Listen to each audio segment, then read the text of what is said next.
Jesus defeated Satan once and for all. When he was at the cross, while he was dying, he was actually giving life. While he was being beaten black and blue, while his flesh was being opened, Jesus was actually healing those who are broken.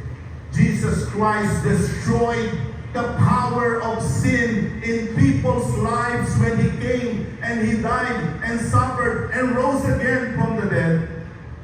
The Bible says in Ephesians chapter 2 verses 13 to 16, he broke down the wall of hostility.